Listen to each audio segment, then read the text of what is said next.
Saturday, November 12th. I'm Abby Huntsman, and we start with a Fox News alert. A protester shot chaos on the streets, people stepping up their violence in protest of the election. Breaking details just coming in this morning. And President-elect Donald Trump unveiling his official transition team led by, well, the person may surprise you. And we'll tell you why Chris Christie is stepping back and what we can expect in the days and weeks to come. That is right. It was a campaign promise that made crowds roar.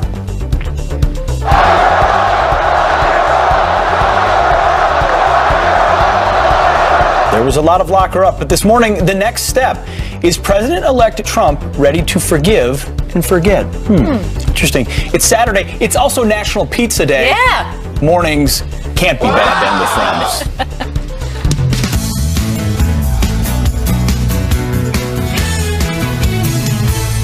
Oh, great. I was just going to start my diet. Crying out loud. It's always, It's never a convenient time to start. No, never.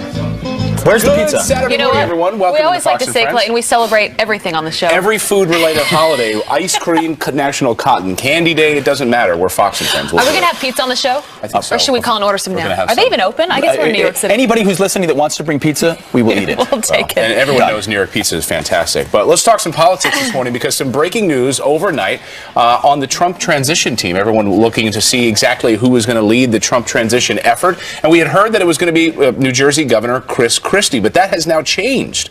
That's right. Now his vice presidential pick, Mike Pence, is going to be heading up this transition Along with team. a lot of the members of the Trump family. You know, Mark McKinnon, who has been following this election very closely with his show, The Circus, he was on Fox News last night. Here's what he said about it. He said, don't read too much into this. Take a listen. I think that there's a lot of signs of President-elect Trump reaching across the aisle, reaching to some steady hands that have been around Washington. I don't necessarily read the Christie situation as I think we read too much into these things. I think it's rather a promotion for Mike Pence because Mike Pence is a guy who's been around Washington. He has relationships in Congress, knows all those people very well, much more so than Chris Christie. So I think that's a logical sort of evolution for Mike Pence to step into that job at this time. I think Christie did what he needed to do beforehand, and I'm sure that Chris Christie will land a plum spot in the administration. Yeah, I think that's a fair point. A promotion of Pence, D.C. experience. He's a conservative. Conservatives are going to trust him.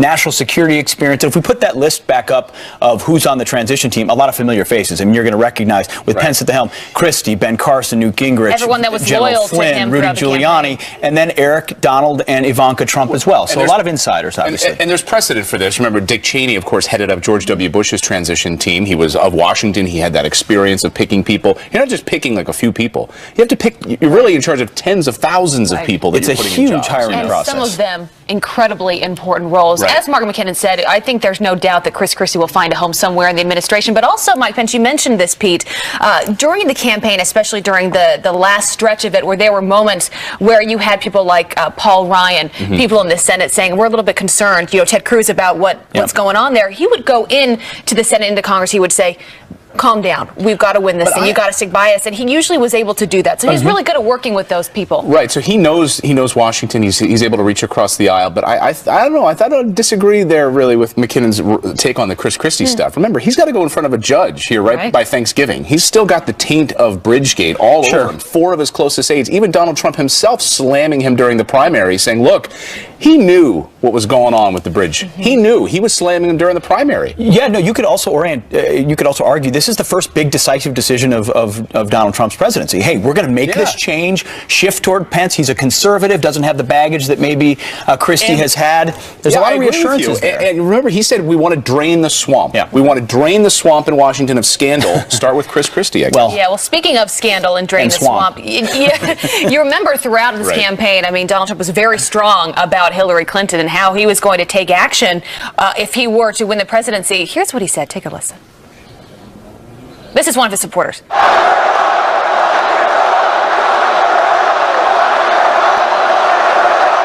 So this is one of his millions of supporters. Many say lock her up. No, every rally. Remember, every rally, lock her up, lock her up. Then you had a second presidential debate. He in response to questions said maybe she needs to go to jail. I mean, and talked about appointing a special prosecutor. But just yesterday, there's new speculation that that may not be the case. That he may walk back from that a little bit, dismissing talk of a special prosecutor to investigate. He didn't say no. He just said, and I think it's a great quote. Yeah, it's not something I've given a lot of thought of because I want to solve healthcare, jobs, border control and tax reform. I've got If more you have important things limited to do. political capital, maybe you spend Yeah, it but on here's the something. thing Maybe with- these phone calls that he's had over the past few days. So he sat down with 90 minutes with President Obama.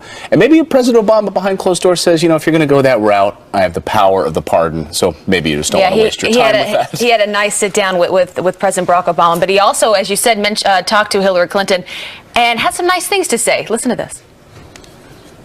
Hillary called, and it was a lovely call, and it was a tough call for her. I mean, I can imagine. Tougher for her than it would have been for me, and for me it would have been very, very difficult.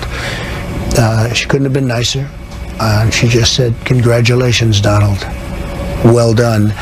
And I said, "I want to thank you very much. You were a great competitor." She's very strong and very smart.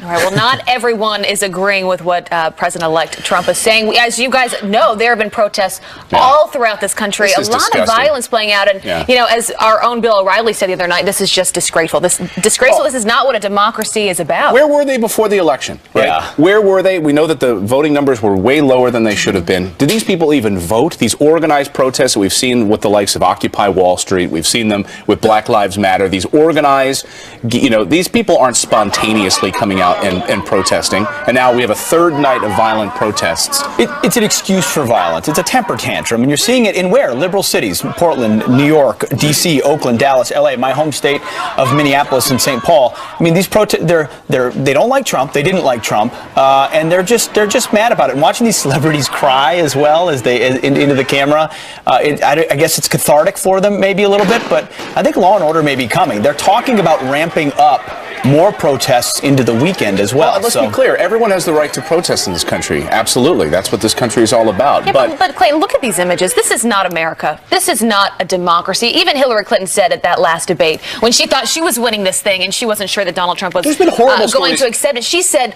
"We live in a democracy. You respect whatever the voters decide." And I will give her credit. She has come out since losing this race, and she has been graceful. She has been saying we need to come together. This is a time where, you know, we need to support the person who was elected. Do you think, though, that we need to hear more from Hillary? That we need to hear President Obama say, look, let's turn the pace. Yes. Let's give this leader a chance right now. And these protests, they've got to stop. We've got to, you know, tamp down this violence. Well, what about a joint statement? Some have suggested that maybe Obama and Trump could come out together and say, hey, we understand the right to protest. This is our country. But doesn't make that right, doesn't make what they're doing right. If you're looting, if you're blocking traffic, if you're doing these things illegally, at some point, we are a country of laws. You have to enforce those. So you can't say, it's my right to break the law in perpetuity because I didn't like the election where the winner won, you could say eventually 300 electoral votes.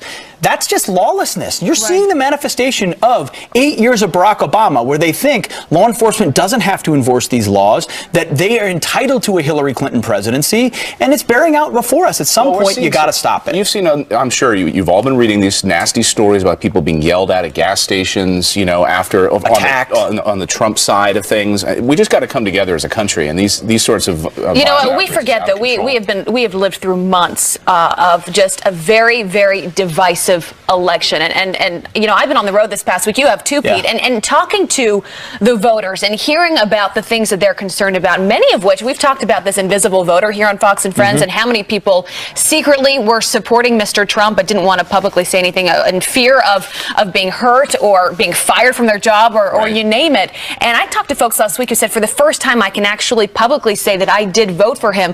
This is the country that we're now living in. I think that's why you have a lot of leaders saying, let's come together. Even Oprah Winfrey, of all people. So you remember? So Oprah, Oprah. You don't expect to hear that. Are we going to Oprah now to heal? Hold on, before we get to Oprah and heal ourselves, remember, she supported Obama, of course. Yes. But she was heartened. And Clinton, of course. So listen to her on Entertainment Tonight talking about Donald Trump and President Obama coming together. Can Oprah heal us all? I just saw President-elect Trump with President Obama in the White House, and it gave me hope. Gave me hope. I mean, I have to say, just to hear President-elect Trump say that he had respect for President Obama, it felt that he had reached a moment where he was actually humbled by that experience. To hear President Obama say that he has renewed confidence in the peaceful transition, I think everybody can take a deep breath. It's all about unity. Everybody can take a deep breath now. Take a deep breath. I like that, though, because I think that's exactly what this country's here. And she mentioned the moment that we saw the other day in the White House with President-elect Trump and President Barack Obama. And there's this moment where you say, you know what? Above all else, above parties, we are a country. And this is a time when it has been so divisive where we need to come together, we need to heal, and we need to start moving forward and start to make lives better in this country. And that should be the focus. So I give her kudos for coming out and Of course, but at the same time, let's point out the hypocrisy of the tolerant left. Remember all those violent protests in 2008? They were super violent against Barack Obama all over the country. Oh, wait, they didn't happen because the right accepted the fact that Barack Obama had won. There is an intolerance and a hypocrisy to the American left. They will not accept the people and the people's voice. I think we have to point that out. But while to be fair, we heal there were at the same time. there was some on the right that never believed that he was actually president. Let's be honest about that. Well, yeah, sure, but they weren't breaking things. But you're going to have That's extremes true. on all That's sides. true. But yeah, we've got to just calm down. Yeah, Let us know that's your right. thoughts about this. Will you be taking a deep breath? Friends at FoxNews.com, FF Weekend on Twitter. Meanwhile, Hillary Clinton may be all but done with politics, but is someone else in her family being groomed for Washington? Ooh, plus, Caitlin Huey Burns, she is here with a closer look. There she is at the people who could make up President-elect Trump's cabinet. We are all speculating this morning because that's what we love to do in the media. That's right. We love to speculate. Stick with us. I'm kinda over getting so Narrowing down his choices for leadership roles in his administration. So who are some of his top picks? Let's bring in Caitlin Huey Burns. She's a national political reporter for Real Clear Politics. We've got the chalkboard with some faces. Nice to see you this morning. Good to see you too. Thank you. All right, so let's go through some of what we know. Now, none of these have been confirmed yet. Exactly. None of these have been confirmed. A lot of this is speculative, but we're hearing from the campaign some names that have been being tossed around. And the important thing to remember here is that Donald Trump does not have experience governing. So he's going to be seeking help from some Washington insiders who have been around this game for a long time, while also going outside the political system. So there might be a little mix here. Okay, let's start with the Treasury Secretary. And if we've got a shaky economy, who do we hear? Steve Mnuchin has been controlling the Trump campaign's financial team. So he's someone to consider here. There's also talk, though, of Congressman Jeb Hensarling, who has been chairing the House Financial Services Committee. He's been brought up as a name, and so has Jamie Dimon. Jamie Dimon, right. Of J.P. Morgan, of course. All right, Rudy Giuliani, of course, he was one of Trump's biggest surrogates. Where would he fit? He has been in the running for Attorney General. Remember, Giuliani has been a very loyal supporter of Trump, and we know that Trump really rewards loyalty and people that he knows. And what about Trey Gowdy? Trey Gowdy has absolutely been mentioned, especially his work in the House and on the Benghazi Committee. He's become a popular Republican in the House and also someone who's been named for that role. Also, talk of perhaps Jeff Sessions involved in some way. For this role? Not quite sure yet, but he's been tossed around for some other things as well. Another big surrogate, we saw him often here on Fox, Newt Gingrich, former Speaker of the House. Where would he There's fit? a lot of talk about Newt Gingrich being Secretary of State. He's often been mentioned for that role, as has Senator Bob Corker, who, as we know, chairs the Foreign Relations Committee. And he was, remember, talked about early on as a potential vice presidential candidate. But he's been very involved. So has Ambassador John Bolton, who we know from this show. You know, I got to say, I don't see a lot of diversity. Right, exactly. That's something that this It's a bunch of old white guys. Exactly. They're going to have to bring in some new Any women? faces. Sarah Palin has Sarah been Palin. Now, I saw this the other day, and I think a lot of about- people thought, really? Is this for She's real? been Or is talked this an internet about meme? as Interior Secretary. There have been other names tossed around, but she's been wanting a job in this administration. She's made clear. It's not clear, though, whether she will be picked. So Interior Secretary, what does that do? National Park Service? Right, exactly, and Okay. and so that could fit her. The position that I'm looking most closely at, and I think is one of the most important decisions the president makes, is Chief of Staff. This is someone who has One of the most president's important ear. roles. One of the most important roles. It's very behind the scenes, and a lot of people don't really know, don't really focus on that. But this is someone who's going to be key in running the president's schedule, making those relationships with Congress. So there are two people that have been in the news being considered. Reince Priebus, of course, who was the RNC chair, still is, has been very key in establishing those alliances with the Republican establishment and party, and that could be very valuable to someone like Trump who doesn't have necessarily those connections.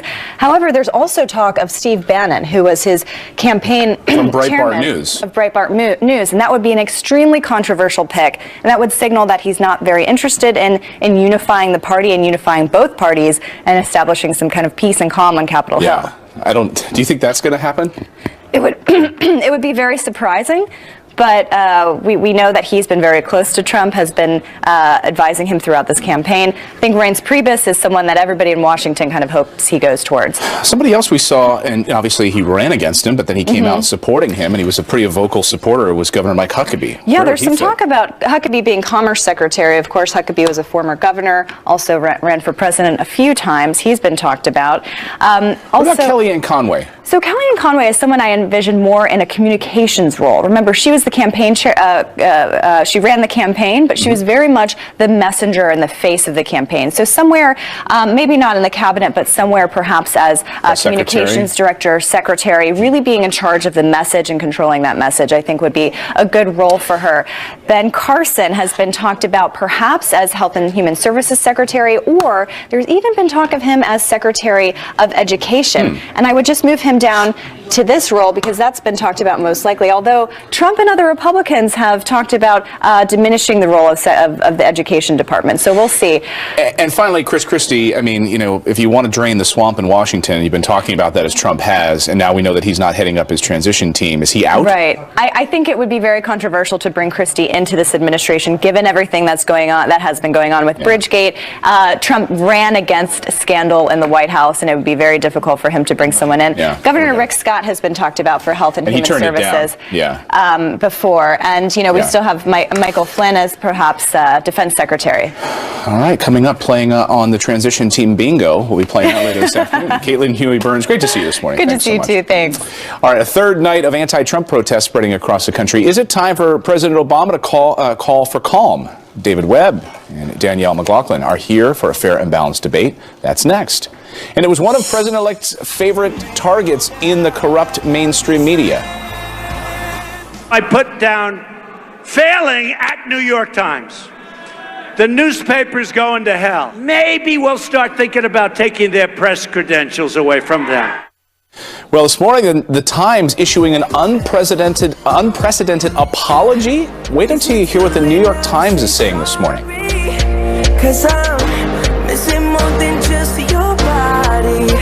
Oh, is it too late now? The hour and a quick look at your consumer headlines. The Dow Jones finishing the week of the election on a record high. It closed more than 18,800 points, and this just days after fears that it would plunge after Mr. Trump won the White House. But not such good news for Grubhub. The company's stocks sinking 4% just one day after the CEO asked President-elect Trump supporters to resign, saying he had no place for them. Pete, over to you. Night of unrest as protests continue across America in response to Tuesday's election. So, is it time for President Obama to call for calm? Here to debate, it is radio talk show host and Fox News contributor David Webb and Democratic strategist Danielle McLaughlin. Thank you both for joining us this morning. Ladies first. So, is it time for the president to stand up and say enough is enough? I think the president has a role to play here. Absolutely. He is still the president through January 20th. I think Donald Trump also has a role to play in terms of speaking to the people who are out there on the streets protesting the fact that he has become the president-elect. I think that's going to, both people here have a role to play. But who has a more significant role? Well, Obama is the president, and so I would say that it is him. A couple of days ago, Donald Trump came out and said he didn't regret any of the divisive rhetoric that he had used in this campaign. And, you know, so is Trump to blame for these protests then? I think that civil disobedience, that this is a First Amendment right, the right of speech, the right of assembly is absolutely a constitutional right. We have to respect it. All right. But burning cars is not in the Constitution. David, to that point, burning cars not in the Constitution. You followed these very closely. What are you seeing? Neither is marching down 6th Avenue, blocking traffic, hindering people, hindering commerce. Let's look at what this is. Obama's not going to call for calm. Why?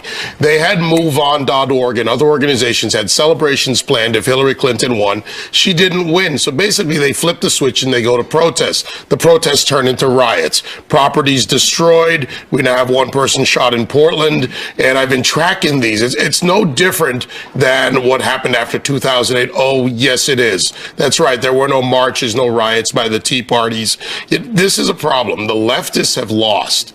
They have been rejected by the American people. Donald Trump, yes, he's already made it clear that, this is our process, this is how it works. He doesn't play a role. Obama won't play the role because it doesn't serve his purposes. Hillary Clinton, who insulted her supporters by not coming out and speaking to them the night she lost the election, because they're beneath her. They're just energy for the leftists. Let's not kid ourselves. I've got people working in these protests, walking now in Portland, and I'm telling you what's going on and who's in charge. How much of these, though, to that point, how much of these protests are a simmering Bernie factor, too? The fact that the left rejected the candidate they really wanted in Bernie Sanders, and so they're rejecting Donald Trump, who they don't like, but they're also rejecting what they feel like is a system that never included them.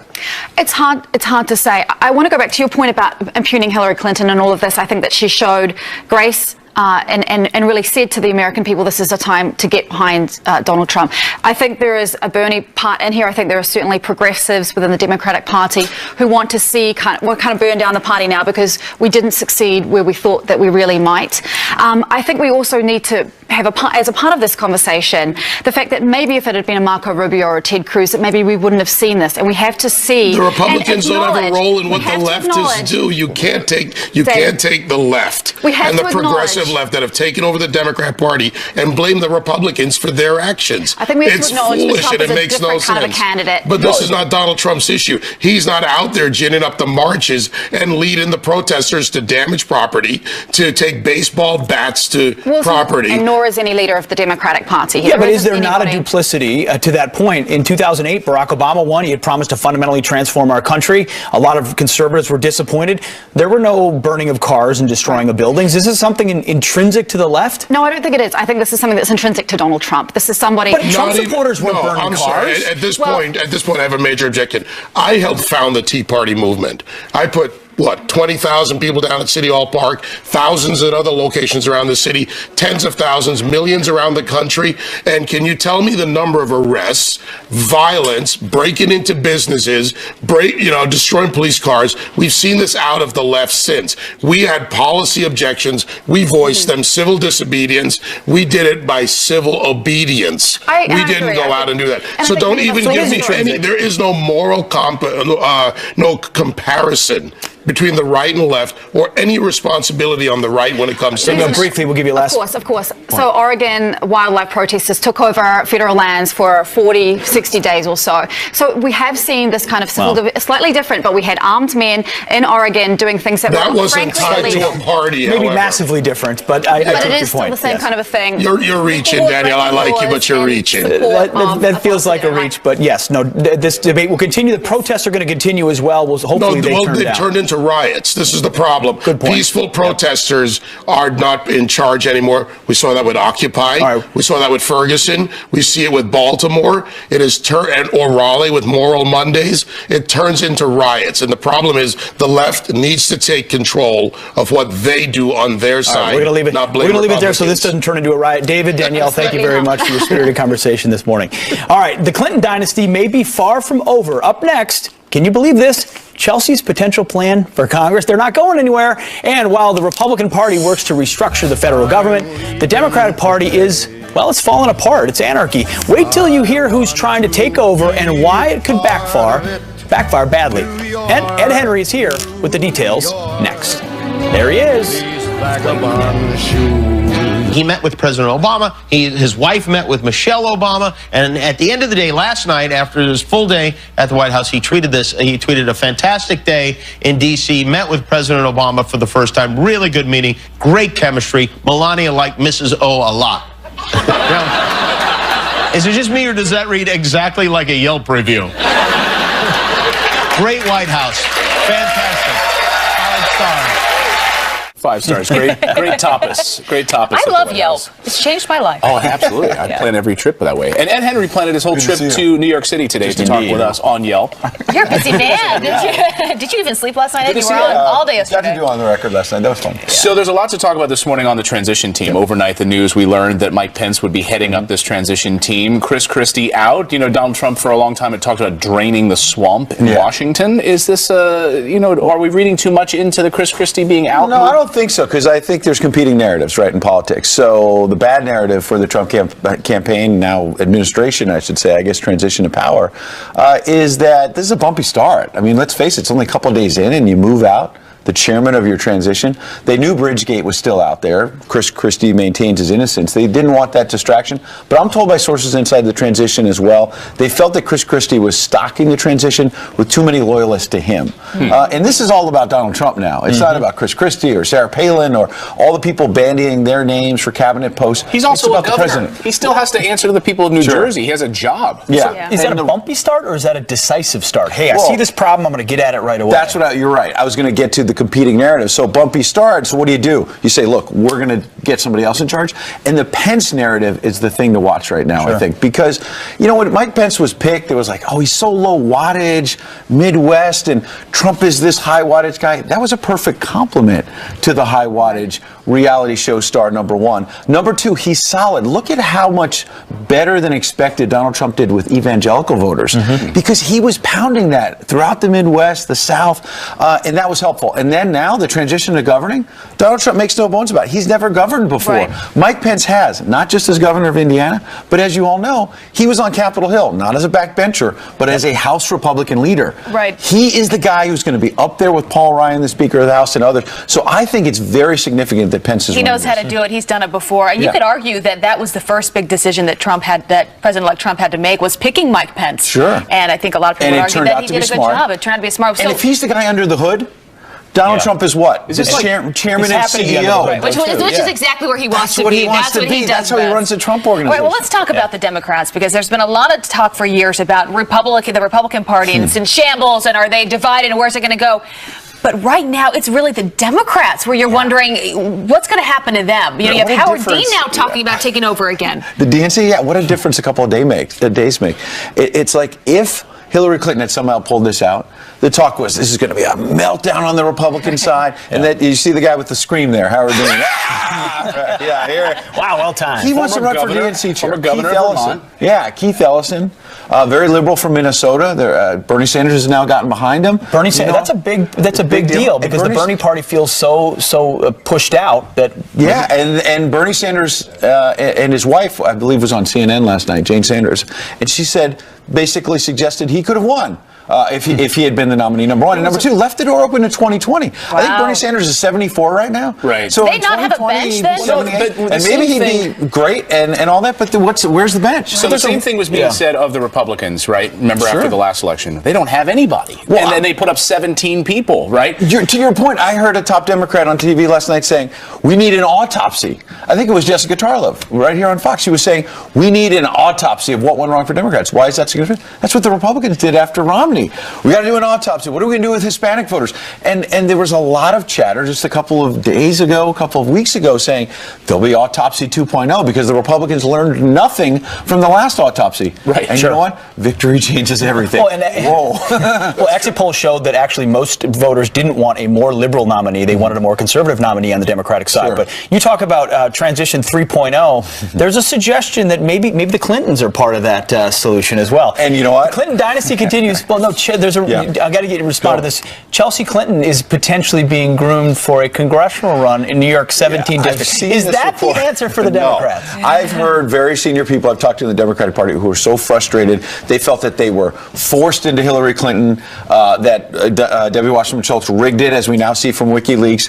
And they said it was not an open process. They were forced into this inevitable nominee that lost in the end, number one. And number two, Chelsea Clinton, no knock on her personally, but she is all over the Clinton Foundation problems. To her credit, she blew the whistle on some conflict of interest problems. But then we had that report last weekend that maybe part of her wedding was paid for with charitable funds. And that has not been proven. But it was raised by Doug Bann, a former Clinton intimate. Also, so what kind of platform is that? You think about what the family's been through, Charity paid for my wedding. Winning one. You think that they would just want to take a step back. Let's just breathe. Let's go for a few hikes. Let's take our dogs for a few hikes. No knock on Chelsea Clinton again. I'm not going to pick on her. But I think from the top Democrats I've talked to, they want some space, they want a breath of fresh air, and they want to turn the page. And they want a new name. Absolutely. You don't want the Clinton name, you don't want the Bush name.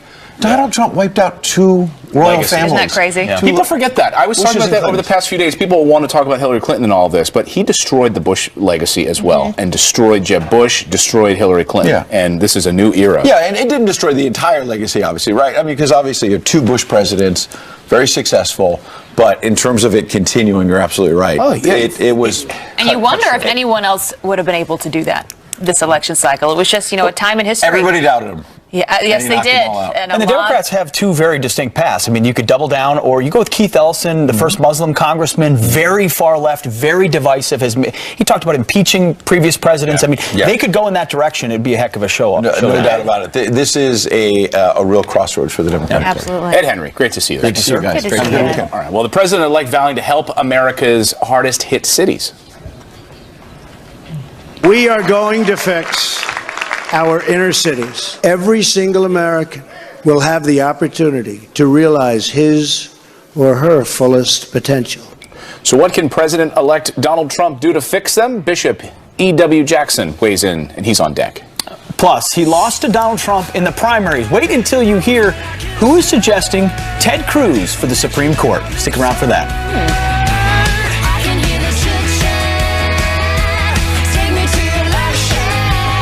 Post-election Saturday morning with a quick look at more political headlines. Senator Lindsey Graham making a surprise suggestion for who should fill the vacant Supreme Court seat. Well, he suggests fellow Senator Ted Cruz. Graham once joked about, murdering Cruz on the Senate floor, but now saying, quote, there is no stronger constitutional conservative. Interesting. And it looks like Donald Trump was right about the New York Times. I put down failing at New York Times. The newspaper's going to hell. Maybe we'll start thinking about taking their press credentials away from them. Maybe they had to listen. The paper crawling back to subscribers, begging them not to cancel, while apologizing for failing to appreciate Donald Trump's appeal. Despite that, the paper does stand by its claim of fair coverage of this election. Abby, over to you. Thank you, Pete. All right, America's hardest hit cities coming out for President-elect Donald Trump as he doubles down on his vow to improve their lives. Listen. We are going to fix our inner cities. Every single American will have the opportunity to realize his or her fullest potential. The forgotten men and women of our country will be forgotten no longer. So what exactly can Mr. Trump do for America's inner cities? Here to weigh in, founder and president of the conservative nonprofit Stand, Bishop E.W. Jackson. Bishop, thanks for waking up so early for us. Good to see you. Thanks for having me. So as you know, this is an important one moving forward as we look at making America great again, as President-elect has talked about throughout this whole campaign, the inner cities and working with local churches and parents and organizations. What can he do just in the early days of his presidency? Oh, a lot, Abby and Clayton. And who would have thought that a New York billionaire would be the person who would offer hope to the inner city? God works in mysterious ways. First of all, he can bring the private sector into these inner cities, and he's talked about doing that. I would encourage people to read the speech that he gave in Charlotte and read his New Deal for Black America. The bringing corporations in and getting government out of the way will allow the economic and entrepreneurial spirit in these communities, and it's there, but we just have to unleash it. It will allow that to emerge. I think that's the first thing. That'll create jobs and create opportunity for people who now feel hopeless. Now, Bishop, looking at some of these exit polls, pretty remarkable compared to 2012, what Trump was able to do over Mitt Romney in the Hispanic vote, 29% to 27% for Romney. Look at in the African American vote, Donald Trump 8% to Romney 6%. And he said, of course, out on the campaign trail, take a chance. What have you got to lose, talking to the African American vote? And then, of course, over the past 8 years, we've seen black youth unemployment through the roof under President Obama. So bringing these businesses into inner cities, that's one piece of this. What about education? Oh, of course, Donald Trump talks about school choice. And look, those of us who really care about the education of people in the community, rather than just pounding the issue of race and racism and everything is a matter of race, we've been talking about parental choice in education for years. Republicans have talked about it a little bit. It looks like Donald Trump is very, very serious about it. It's going to take competition. It's going to take opportunity for parents to choose schools for their children that they think will best educate them in order to bring educational excellence into the inner cities. And that is essential to seeing these communities turned around. Look, here's my concern. Are we going to be 50 years from now having this same discussion about poverty, about crime, about murders in the inner cities of our community, of our country? Donald Trump, I believe, offers some hope that no, we won't be talking about that 50 years from now, because he's a problem solver rather than a person who just wants to exploit people for his own political gain. Well, certainly a time to give him a real opportunity here for some change. All right, Bishop Jackson, thanks for being here this morning. Good to see you, sir. Thanks for having me again. Thank you. Well, the president-elect vowed to repeal and replace Obamacare, but did he have a change of heart? After his closed-door meeting with President Obama, the revealing new interview. That's straight ahead. And it was the VA hospital that sparked an outrageous nationwide scandal. 2 years later, what's been done to fix the problems? Pete takes us inside the Phoenix VA to meet the new I had the opportunity to speak with the newest and latest director of the Phoenix VA. There have been 7 since Sharon Hellman was fired. This is the latest. And we asked her some tough questions right across from the VA. Take a listen. What do you say to those critics that say billions have been spent, doctors have been hired, nurses have been hired, facilities have been expanded, but your average veteran walking into that VA facility is still waiting way too long and not getting the quality of care that they deserve? Well, that is why my priority in starting this position here at the Phoenix VA is to focus on access. And I am looking at things on a daily basis. What is your take on how robust choice should be for veterans? I know that 27,000 veterans used choice last year, and this VA spent over $100 million in providing that care. And choice is an option for us. Many veterans are telling me that they've tried to get choice and then they can't get it, or it takes longer than actually waiting, or when they do get it, they're stuck with the bill. Would you acknowledge the choice program, though, still has a long ways to go? Well, there's been a lot of improvements in the process, and we still have more work to do. One of the things I want to ensure is that when veterans get care through choice, that we are looking at coordinating the care they receive from the outside and the care that they will continue to receive on the inside. Do you think part of the challenge at Phoenix has been that turnover, though, ever since Sharon Hellman? I think there's been 6 directors. How difficult has it been to come in and try to get your hands on this? So the directors prior to myself, I think 5 of them were acting in an acting capacity, and so I'm the second permanent director in this 2-year period. The directors before me did a great job in moving the system forward. That's the frustration I think veterans have, is everybody comes in and says everyone does a great job, except the veterans aren't being served well. So what's the disconnect there? Well, they've done a great job, because we currently have over 30 projects in the works to expand capacity. But projects aren't delivery of service. Projects are nice things to put on a PowerPoint. What about the actual experience of the veteran? At what point do administrators stand up and say, you know what, my predecessors didn't do a great job? It didn't work. I mean, why can't, I think that's the frustration a lot of veterans get. Give me candor. Not everyone did great and we're going to do better, because we haven't done great at every turn. But in order to improve access, you have to expand space so you can expand capacity. The reason the VA scandal came out in the first place was whistleblowers who came out, whether it was Dr. Foote or Paula Padin or others, who came out and said, hey, we're seeing a problem and we're willing to expose it. Have you met with whistleblowers since you've been here, and what is your sense of whistleblower protection? Well, whenever an issue arises, that is really an opportunity for us to look at the system and say, where did it break down and why? And when employees come forward, to me, that's a positive thing. President-elect, who made veterans issues a very big part of his campaign, you said we're going to fire them all. He also talked about real veterans' choice, the dollars following the veteran. Would you be prepared to support those kind of efforts? You know, we all have the same mission, and that is to provide veterans with the care that they earn and they deserve. I look forward to working with our new administration, and we will continue to focus on our mission and do what's best for our veterans. Did you see any big changes there? Were you impressed with her? I love that you push her back, because you are a perfect example, Representative representing a veteran, saying, no, we've heard these talking points before, but people are hurting. Like, she's trying to do her best. She's new there, Yeah. but don't give me talking points. Acknowledge that veterans have been failed, and there's new things we can do. So we appreciate that opportunity, but things have not changed at Phoenix, unfortunately. It's going to take new leadership. Maybe you need an 8th leader to get in there. All right, thanks, Pete. Well, coming up, Hillary Clinton's last hurrah, the message she delivered to her teary-eyed campaign staff. Plus, look who's here on this Saturday morning. Wisconsin Congressman Sean Duffy and Scott Rasmussen. They're both joining us live.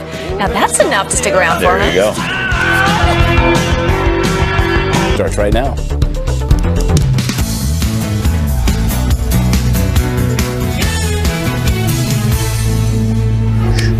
Good morning, everyone, on this Saturday morning. Good morning. Nice to see all of you. Abby, Pete, nice to see you this morning. Thanks for having me. And you buried the lead. I'm going to say it every hour because it's National Pizza Day. Woo! It's National Pizza Day. I could eat pizza every day of the week. Is there better food, you think? That's a hard question, Abby, and I'm going to pose it to the American people this morning. Is there a better food than pizza? I mean, it's perfect, right? It has a little bit of dough, cheese, sauce. It has everything you need: protein, carbs. And America has a piece of pizza in their fridge right now that you want to eat. They do. They're warming it up for breakfast. They're going to. Do you guys ever eat it for breakfast? Oh, 100%. It's actually better, I find, the next day. I like cold pizza. So we're going to be celebrating this morning. But first, we got to talk about some politics this morning, because overnight some news out of the Trump transition team, which is that Vice President-elect Mike Pence is now going to take over for Chris Christie, who was head of the transition team. And remember, Chris Christie he has to face the judge right around Thanksgiving for the Bridgegate scandal. Donald Trump had vowed to drain the swamp in Washington of scandals and corruption. So maybe this was a first sign. Not to mention his son-in-law, Jared Kushner, whose dad is basically part of putting, or Chris Christie's part of putting his dad in prison. So there's a lot going on behind the scenes, but I actually think this has less to do with Governor Chris Christie and more to do with Vice President-elect Mike Pence, because he has done a lot of work leading up to this election behind the scenes. He's got a lot of friends in Congress, including Paul Ryan, Ted Cruz, you name it. And I think he's someone that's really well positioned to handle this transition for President-elect Trump. Yeah, some have said, hey, this looks messy. It's a change right at the beginning. Others have said this is the quick, decisive move you need to make sure the transition gets off the way you want it to. Mike Pence has Washington experience. He's a conservative who's trusted by conservatives.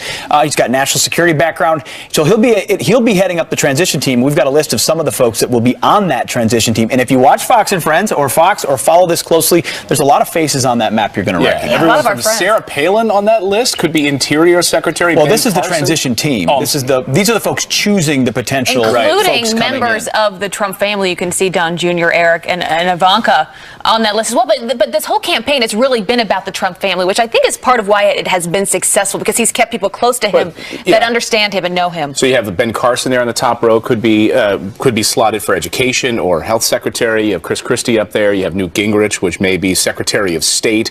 That's a long list of people. But I agree with you on that decisive thing. If he sees something going wrong, he immediately gets rid of Chris Christie. Ed Henry saying his sources were telling him that as Chris Christie was stacking the deck, he was building people that were loyal to Chris Christie.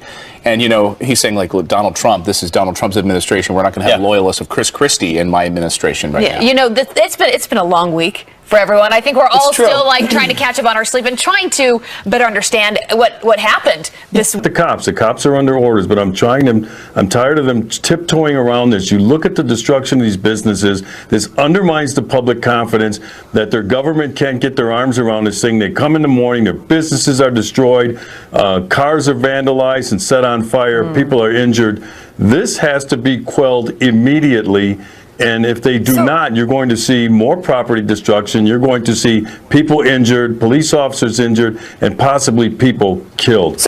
The argument on this is that these are not spontaneous protests, that this is like organized, organized partially by the people, the supporters of the Hillary Clinton campaign, who have sort of mobilized these people. Black Lives Matter, Occupy Wall Street in that Bernie same folks, fashion. yeah. You know what, guys, we don't need this. This is just, as Bill O'Reilly said the other night, this is just disgraceful. This is not what this country is about. This is a time for healing. This is a time for this country to come together. And I think maybe if this keeps going on, we need to hear from President Obama. Maybe we need to hear hear more from Hillary Clinton on this to say, and Donald Trump, I agree with you earlier. Both of them need to come out there. People have been spray painting mosques, writing Trump on the side. Kill of mosques. Trump. I mean, there's death threats going around too. Burning online, the American flag. I mean, it is really getting shouting ugly at out Asian there. Americans, go back to Asia. Like, we've got to all come together, and this is disgusting. You know what? Right Give him a shot. Give him a shot. Let's just see what happens and, here. and look what he's done in the last 4 or 5 days. He's listened. He's reached across the aisle. He's been measured.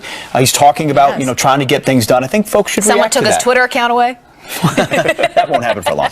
All right, we do have some other headlines to get to this morning. We start with a Fox News alert and a deadly explosion rocking Bagram Air Force Base in Afghanistan. At least 4 people have been killed, with more than a dozen injured. The Taliban is claiming responsibility for this attack after a member of the terrorist group was able to gain access to the base and detonate an explosive vest. There is no immediate word on the identity of those victims. We'll keep an eye on that for you.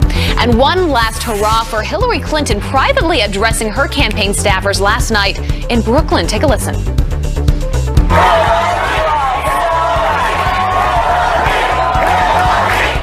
In an earlier call with staffers, Clinton admitting that the past few days since her upset loss to President-elect Donald Trump have taken an emotional toll on her. And Senator Lindsey Graham making a surprising suggestion for who he thinks that President-elect Donald Trump should fill the vacant Supreme Court seat. Fellow Senator Ted Cruz. That's right. Graham once joked about murdering Cruz. Remember that on the Senate floor? And has routinely criticized the Texas senator. But now he says, quote, there is no stronger constitutional conservative. And that is politics for you. Well, you know, one day you're your enemies, the next day you're best friends. Well, he's right. I mean, obviously, Ted Cruz is a constitutional conservative and would make a great Supreme Court justice. But maybe Senator Graham might not want him in the Senate. Right, ulterior motives. Get him out of the Senate. That's what other senators think. Speaking of politics, he's a pain to work with. Hey, everybody's trying to clear the path to get some things done, I guess. Well, you've seen the shocking video. A Donald Trump supporter carjacked. And Donald Trump! You voted Trump! Yeah, you voted Trump! it is disturbing. And this morning, that victim is speaking out. And what's on the congressional agenda for President Trump's first year in office? What are the Republicans' top priorities while they have control of both houses? They control everything now. Wisconsin Congressman Sean Duffy joins us next. They've got some work to do.